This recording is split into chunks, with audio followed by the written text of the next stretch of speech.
Hello, everybody, and welcome to episode 295 of Optimal Living Advice. I'm Greg Audino, your host, and on this show, I serve as your personal Dear Abby or Ask Amy, whichever advice columnist you might have grown up with or name that you might know. And I take questions about various life struggles that listeners of the show might be having. Many times, though, those questions aren't about specific situations, as you might expect, but rather they're about ideas or general advice. And we've got one of those on tap today, as this asker is wrestling with his ability to stay motivated and take action on the things that he says he's going to take action on.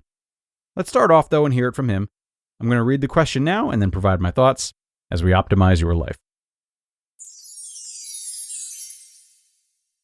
Motivation, or better yet, staying motivated and following through, is something that I've always had trouble with.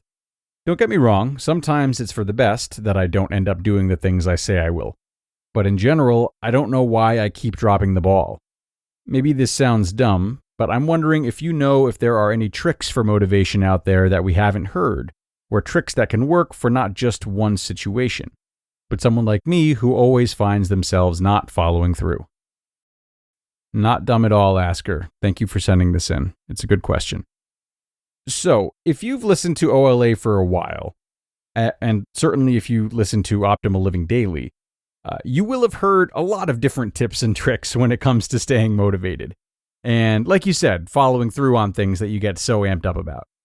There's no shortage of ideas out there, or supposed quick fixes, if you will, for maintaining that motivation that so many of us desire. And while many of them are good and very helpful at times, unfortunately, what tends to be missing more often than not is one really vital piece of preceding information. And that is that we aren't meant to always stay motivated and follow through. I like what you said about how sometimes it's for the best that you don't end up doing things that you say you will. Not only is it for the best sometimes, but other times it's not possible anyway. Because just like everything else, our levels of motivation exist on a spectrum. It's not just sheer motivation or bust. It's how does your motivation to do W hold up against your X priority, or how the future of Y pans out, or how exhausted you are after Z. Motivation is always due to be in flux, because as life changes, so too does our amount of resources, our amount of enthusiasm, our values, etc. So we have a lot of stimuli working for and against our motivation to do certain things. And normally, when there's something we really want to do, or we get upset with ourselves about not doing, it's because those stimuli are kind of working in tandem. And this is where we often get ourselves into trouble. For example, we get excited about dressing better because our new partner is really into fashion.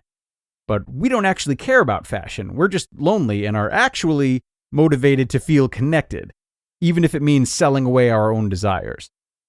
So, asker, before considering how to become more universally motivated, I would advise you or anyone else to think critically about how much you really care about what you're trying to start doing, or what the true motivation is.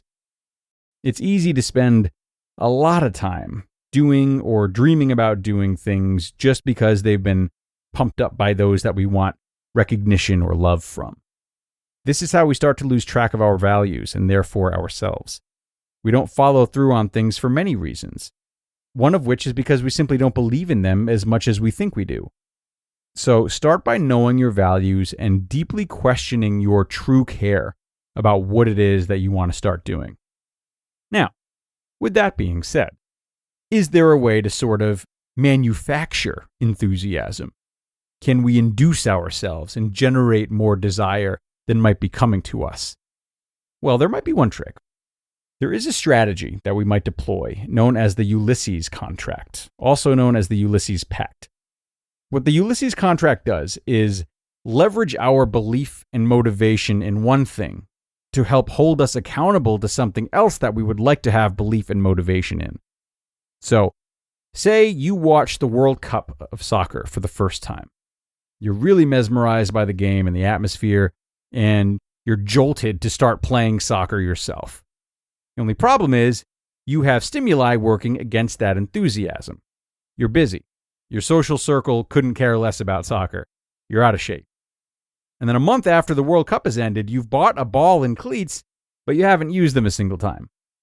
Well, if you wanted to try the Ulysses contract on for size, you would find something else that you're constantly motivated by.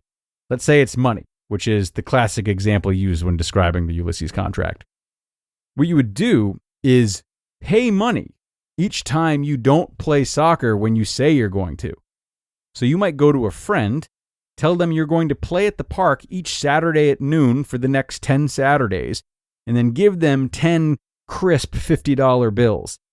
And the deal is that each time you play, they show up at the end and give you one $50 bill back. If you don't show up, however, neither do they. So each time you say you're going to play and don't, you're out $50. This allows you to give your new object of motivation, soccer, a push, right? For as long as you're willing to put your more reliable motivation, money, at risk. And if you find that you're out a few $100, maybe you're more clear that soccer just isn't for you. But if you show up joyously each week and feel confident that you can keep doing so without the training wheels, then you can end the Ulysses contract and see how things go when you're on your own. It's really effective, it's well researched, and it provides the necessary discomfort of having stakes.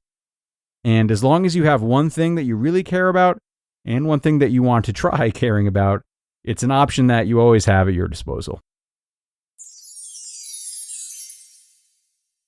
Okay, Asker, and I thank you once again for sending in this wonderful question.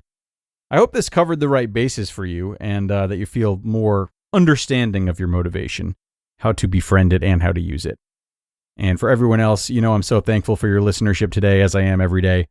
I appreciate you joining in as always, and I really appreciate any and all questions you want to send along as well to help make another episode possible. If there's anything you're struggling with, it would be my pleasure to look at it with you and help you out as we did here today. So just email your question into us at advice@oldpodcast.com, advice@oldpodcast.com. That's going to wrap us up though, gang. Wishing you a great start to your week, and I'll see you again on Wednesday for another show where your optimal life awaits.